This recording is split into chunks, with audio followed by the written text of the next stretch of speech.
that's one of our main missions too, is getting more women in STEM, more women around water, more women that are willing to be out, boots on the ground, advocating for our watersheds.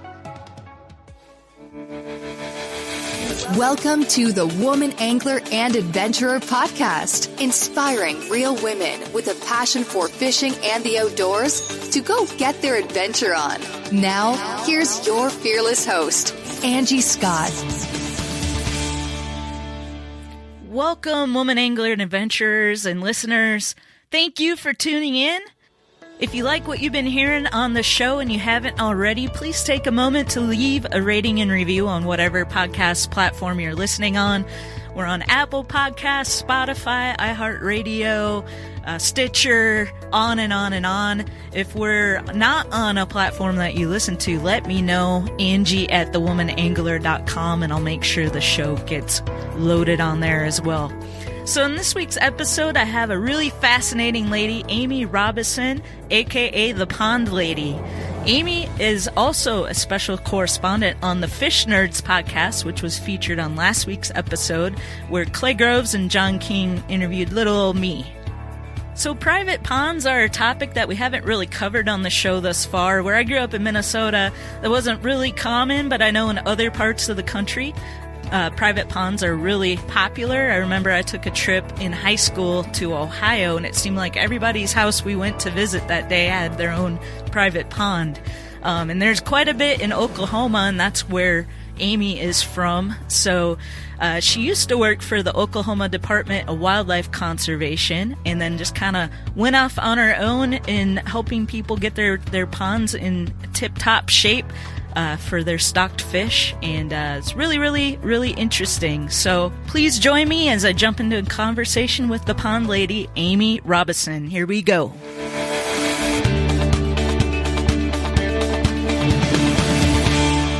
What sparked your interest and led you down this path? Well, so in Oklahoma, there is more shoreline than any other state in the nation. Oh, wow. We have over 300,000 ponds. We have lots of big reservoirs. And my dad and granddad took me fishing a lot. My dad would take me sun fishing at the local lakes where we lived in Stillwater, which is where Oklahoma State University is. My grandparents, his parents my granddad was an avid fisherman, and they would be most likely to take their RV over the summer and go to a lake and set up to be the people that take the day fee at the booth. And in return for that job, they would get, free RV hookups. So that essentially my granddad had a summer-long vacation at a lake every year. Yeah. So depending on where they would end up, we would go to that lake for a few days every year and fish with my granddad. And I remember being a little girl and him bringing in catfish bigger than me. I must have only been like 7 or 8 years old and maybe 40 pounds at most. But seeing those huge catfish, and I'm sure they weren't actually larger than me, but at that size, you just think, oh my God, yeah. That's a monster. It came out of the water, Granddad. That's amazing. And rather than being afraid, I was just immediately obsessed. I needed to know what was in every piece of water we saw all the time. And so I got interested in getting into fisheries very early on and was obsessed with aquaculture because they took us to, there are a couple of trout hatcheries in Missouri that you can go as a civilian and, you can feed the fish, things like that. And just seeing, even though I'm not a huge trout fan, so hopefully nobody docks me for that, but they're not a native species here in Oklahoma. Mm-hmm. They are in Missouri, but we would go and just get to feed the fish and see them popping. And I was just absolutely in love. I was like, this is what I want to do. I want to grow fish. I want to make fish babies. This is what I want to do. And it quickly morphed into wanting to do more of the actual fisheries management side of getting to do all of the sampling and using all the gear, getting to get on the shock boat. That was when it really turned for me. Okay. My mom got her master's at the same university where I got my undergrad. So there was a couple of opportunities where I got to go out into the field with her for some of her classes just as a volunteer.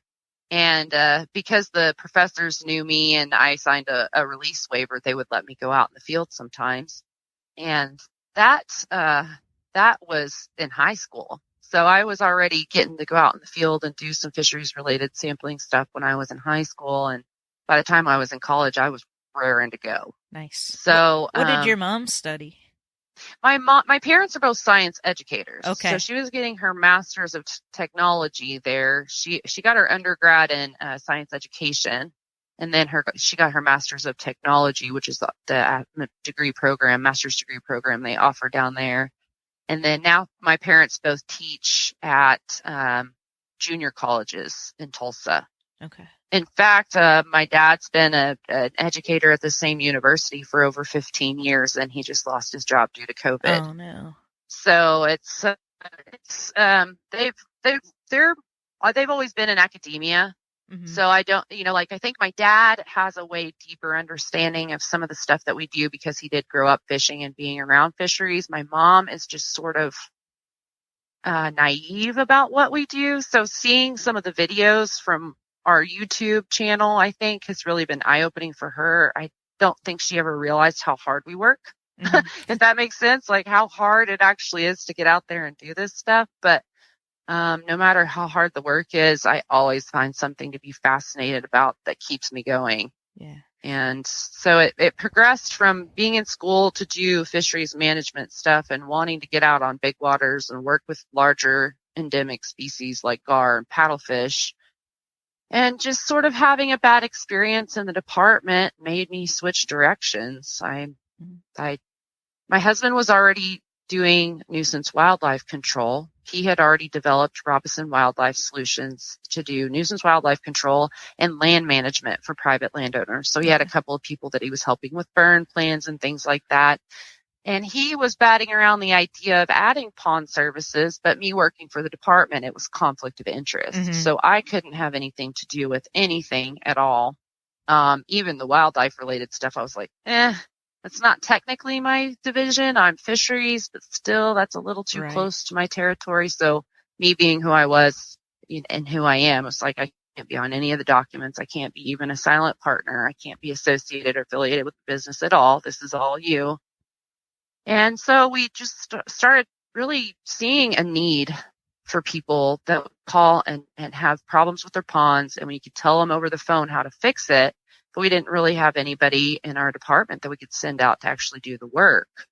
Gotcha. That's not what the department is designed to do anyway. They'll consult over the phone, but they really can't send people to every pond that needs help. So unless you're having a fish kill event or something drastic is going on, chances are you're not going to be able to get them to come out. So we batted around the idea of developing this. In fact, my previous boss, before I left the department, after I didn't get that second promotion or the same promotion the second time, he really felt like he'd failed me as a supervisor. And we had sort of talked about, what he thought about me doing something like this. So whether he thought it would work from his angle of being in the department, whether hubby thought it would work from his angle of being outside of the department.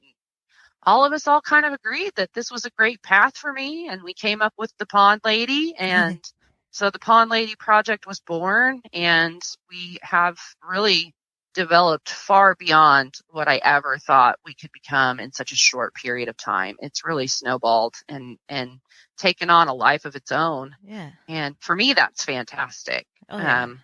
I've always told people like, when they say you're going to be famous, like, no, I don't want to be famous. I prefer to be infamous. Infamy is way more where I'm comfortable.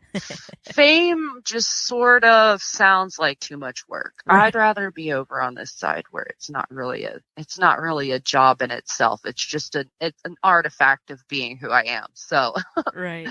So real quick, what was it about the shock boat that intrigued you so much? Well, and here's my dirty secret as the pond lady. And this is something that I always think is funny, especially when speaking to avid anglers, is that I am a terrible angler. I have no patience. I have no gut, no instinct for how to work a line. I get tangled. I can think like a fish, but not whenever I've got that rod and reel in my hand. I can grow fish. I can talk to fish, quote unquote, talk to fish. I cannot get them to hit on a line. So it was just being not very good at angling and therefore not getting to see a lot of fish if I was out on my own and wanted to see a fish. And with that shock boat now, we may not be able to go out in public waters and just shock for fun, but I can wait until we can go to a pond, and then I see all kinds of fish pop up all over the place. It's an instant gratification thing. Yeah, that's really what it is. It's just about instant gratification. So me being much more instant gratification driven, I don't have the patience for angling. So I get to see a lot of fish in a really short period of time. And then I also get to know that I did something good for the landowner. We can develop a good plan for them, and that we're going to make the fishery better. That's always super satisfying and gratifying too. So it's just addictive. It's addictive. Gotcha. So what goes into pond management? Like, what makes the best environment for the fish in that pond? Well, it's all about balance. Okay. So a lot of our pond systems are older. In Oklahoma, the landscape of ponds, most of them were not designed to ever have aeration systems in them. Mm-hmm. And people have not been super well educated on just pond processes in general, the ecology of a pond, the aging process, what happens when ponds start aging. So for the most part, the majority of what we do is actually pond restoration, which is, my pond has systemic algae problems, or it's got an aquatic nuisance vegetation type that has completely choked out the pond and eliminated any access for angling. So a lot of times we have to get the ponds back to a state of being useful again, usually adding aeration, getting them on a probiotics regimen. If we can, if it's feasible, getting a phosphate treatment in to lock out any available phosphorus, which is what drives a lot of the nuisance algae blooms and blue-green algae blooms especially.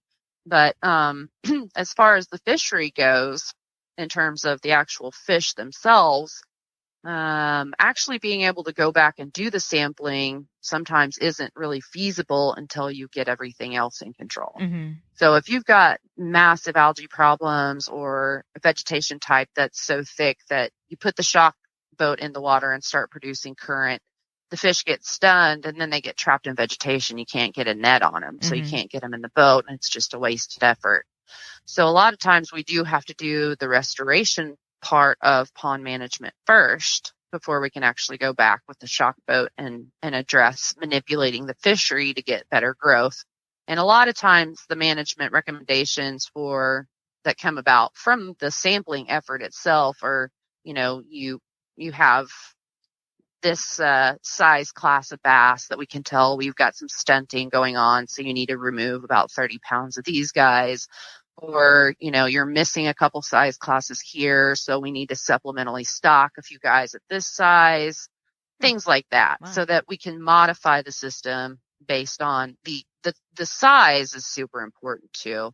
And we do everything based on weight per acre. So a lot of the old school stocking recommendations were based on number per acre. But if you've got 100 bluegill that are 2 inches versus 100 bluegill that are 6 inches, you've got possibly a pretty significant for their size difference in weight. Mm-hmm. And so if you've got 100 6-inch bluegill and you overcrowd your pond, all those guys live, then you could have overstocked your pond in one go, which bluegill aren't as big of a problem. Here we deal with mostly largemouth bass, bluegill, some people like crappie, and catfish. From billion-dollar ad budgets and arena naming rights to tens of thousands of retail locations, big wireless providers spend big to appear like they're your only option.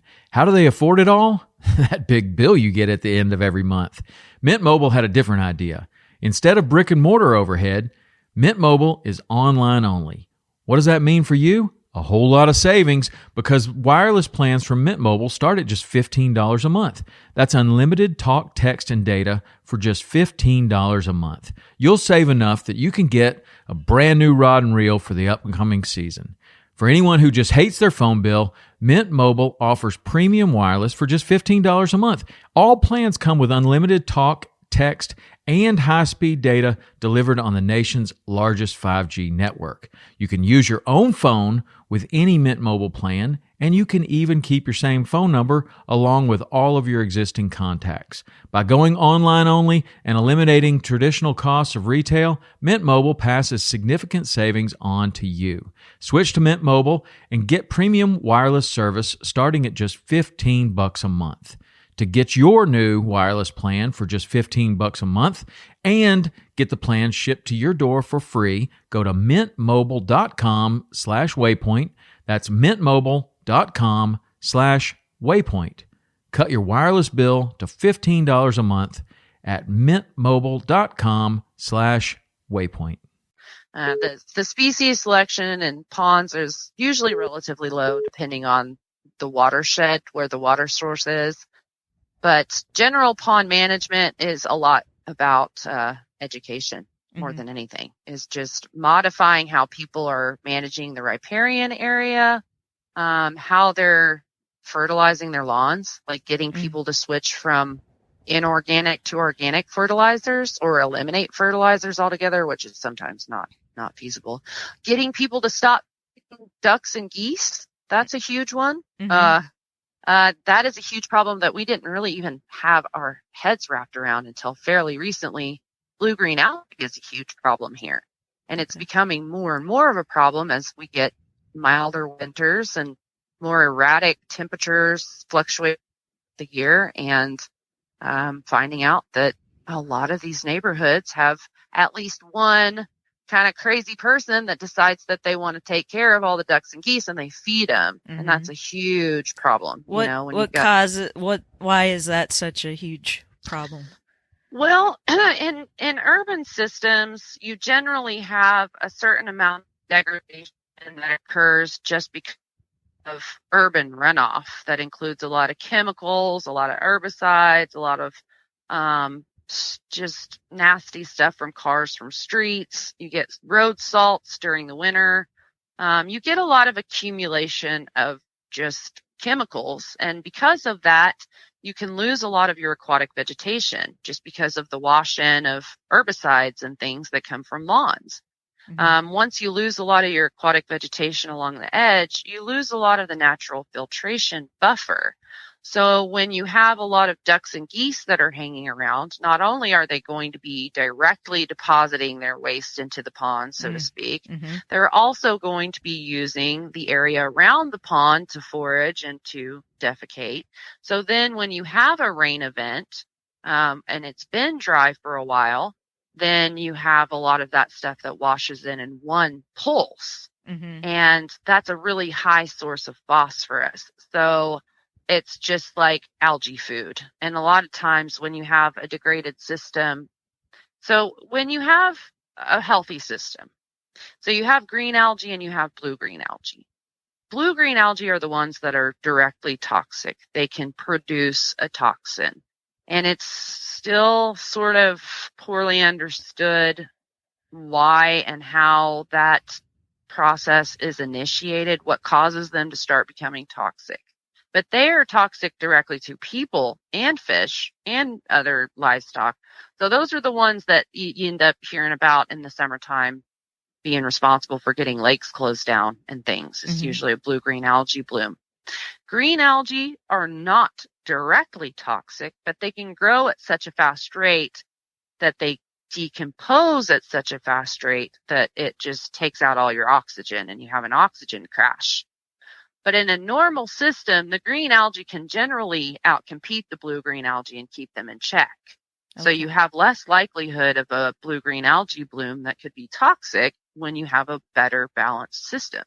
Well, in a degraded system where the green algae have possibly gotten out of balance and the blue-green algae have gotten a leg up, they're sort of like legumes, like beans. They don't need to have a source of nitrogen. They can fix atmospheric nitrogen and make it available. So if they have a source of phosphorus, like waterfowl feces, it's just a disastrous recipe for a massive blue-green algae bloom after every rain event. And that's exactly what we're seeing happen in these urban watershed ponds. Is if they're already having issues with blue-green algae, every time we have a rain event, we get a bloom. Mm-hmm. So that's one of our main focuses of research. Also, eliminating common carp from small impoundments is a huge one that we're undertaking. We're going to make a big push later this year we have a couple of ponds that we're already looking at starting on, but we need some more replicates. What issue does the carp cause? Well, they become so abundant, and they comprise such a large amount of the available biomass in the pond that essentially just takes away from the growth of your target species. Okay. They will eat a lot of the resources that especially your forage fish need. They're real omnivorous, but they do eat a lot of inverts that especially bluegill need, which bluegill are the preferred forage fish for bass in Oklahoma, just because they reproduce so many times per year, and they're way less likely to become invasive than some of the other sunfish species like green sunfish. So having common carp in your pond can be detrimental to the entire system. Not only do they compete with your forage fish, which takes away from the growth of your bass or your predator fish that you're trying to propagate or produce the most weight on, they also at great numbers can literally scour a pond, and by scouring, just by their behavior, they can decrease the water quality, increase the turbidity, and just when you increase turbidity in a system where you have a lot of site feeders, then that in itself over time can decrease growth in your apex predators in the system. So they just cause a cascade of problems that are, really becoming prevalent throughout the nation with different species of carp, silver carp, big head carp, common carp. I know that grass carp can be problematic in some places. Here we stock them purposefully, but we buy sterile. We have to have certified sterile triploid carp in order to sell them. Okay. So we do use them for aquatic plant control, but they are not the same as common carp in their behavior or their diet. So they're strictly herbivorous. They do not eat anything but plants, whereas carp will eat about whatever they can get their mouth on. Right. And the common carp at least. And I hate them. I'm a huge softie. I have cried over a flathead catfish that we ate because I knew how old he was. Aww. And maybe there was a little bit of alcohol involved, but I was still really sad about him. I get sad when I see an ant that's lost. I'm like, you're never going to find your family. I'm one of those kids that I grew up watching the original Dr. Dolittle, and that's all I ever wanted was to be able to talk to animals. Mm-hmm. And so, I feel like I actually do, people think I'm silly. It's not like they're actually speaking to me in English and I'm crazy and they're talking to me in my head. No, right. I study animal behavior, and we have 25 of our own animals at home. Oh, wow. We're those suckers that rescue other people's animals. We have 4 pot-bellied pigs. We have 2 donkeys. We have rescued sulcata. We have 4 dogs, 6 cats. We have 2 leopard tortoises, a rescued bearded dragon, a rescued ball python. Oh, wow. It's a little crazy, but yeah. We used to have chickens and geese and ducks, and we have coyotes. So now we have none of those. But yeah, I've always been an animal person, always really loved anything having to do with animals. Thought at one point I could be a vet, but no, I'm too soft.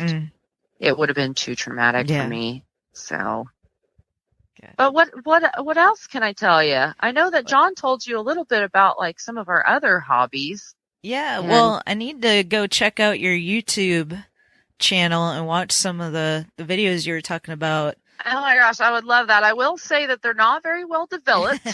That's okay. We are not videographers by any means. We just got a GoPro. We're like, this is fantastic. So I loaded a video of us shocking carp. Yeah. And John last night, he's like, you got to get a better mic. Because about 2 minutes in hearing the drone of that generator, I was about done. And I was like, okay, good feedback. Thank you, John. But yeah, we're going to keep developing that. It's funny enough, one of our clients, a potential client, gave me the idea for starting a YouTube. He wanted us to come out and shock his 7-acre pond for free because he was going to put us on his YouTube channel and possibly get us on the news. Well, he was wanting to create a trophy crappie fishery out of a pond, which is essentially unheard of, and nobody's really made it work, as far as I can tell, in Oklahoma. One of my good friends that's another biologist that works with us, recently retired from the ODWC. He's been trying to get a trophy crappie pond going in one of his own ponds for 30 years. And it was one of those things like, yeah, getting on the news sounds great, but I'm not going to put my name behind something that I can't guarantee is a possibility. And I'm not going to do this for free. So essentially he gave me the idea to start the YouTube channel and I ran with it. So cool. Yeah, I'll check that out. It's small and it's not very well developed, but it's a start. And I really think it's a beast of a platform. Oh yeah, for sure. That's got a lot of power to it if I could figure out how to use it. That's the trick. Yeah. Yeah. So is bass the most common, that people try to promote in their ponds? Yes. And that's sort of a, I feel bad. And here's another dirty secret, and this might get me some hate mail, but I don't really like bass very much. On the scale of interest in fishes, they're not one of my top interests. Mm-hmm. I think they're fascinating and they're really a fun fish to grow because they do grow so fast. But in terms of what I'd like to see is, I'd just like to see more variety. Everyone wants to have a bigger bass than their neighbor. That's the whole thing. Every guy wants the 10-pound bass in his pond so he could tell his buddy he's got a 10-pound bass in his pond. And that seems to be like the only impetus behind it. It's like having a better lawn than your neighbor, which I think is a little silly. I would personally like to encourage some unique and novel types of management strategies that most of my landowners just aren't going to be into, like putting gar in their ponds. We've got some preliminary research out of Texas that the trophy bass fisheries are also present in lakes where they have a good population of particularly alligator gar. I think they're seeing it with spotted gar as well, because I'm not going to be able to get my hands on alligator gar. Mm-hmm. Well, that and my old boss probably would put up a fight, and he's the one that does that stuff. Gotcha. So I'd have to be stepping on his toes a little to get those guys, but possibly getting some spotted gar he'd be all right with. And as long as we're doing everything on private waters, it doesn't really matter to the ODWC. They're on board with what we want to try. But yeah, it's bass and sunfish and catfish. They want crappie too, which don't work together. They just don't. Crappie and bass and bluegill don't really create the best fishery. Mm-hmm. But unfortunately, a lot of people already have crappie in their ponds because they've been stocked at some point, and they just are, like any other species, you're not going to completely eradicate something unless and I don't know that you could completely eradicate almost any of these species from these ponds. That's why we call it control. Mm-hmm. For any of these invasive species, you call it control instead of eradication. I'll share links to your Instagram and the YouTube and all that so people can go check it out.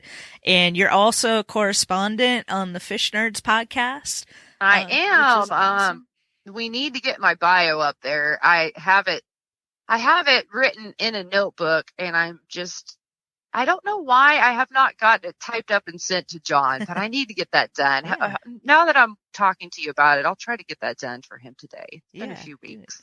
But yeah, I have my own segment now called Pond Talk that I'm going to be looking for guest spots for myself. Okay. So maybe sometime I can have you on and we can talk about some of the stuff that you do with water and less about what I do with water and get the focus off me a little bit. Wow.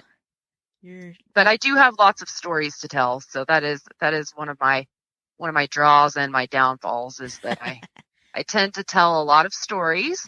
And I'm just ecstatic to have found out about you guys because just more and more and more women are coming into this field in some form or fashion.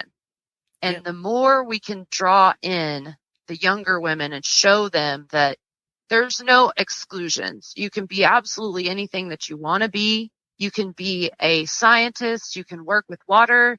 You can still be pretty or be a tomboy or be anything that you want to be. And that's one of our main missions too, is getting more women in STEM, more women around water, more women that are willing to be out boots on the ground advocating for our watersheds.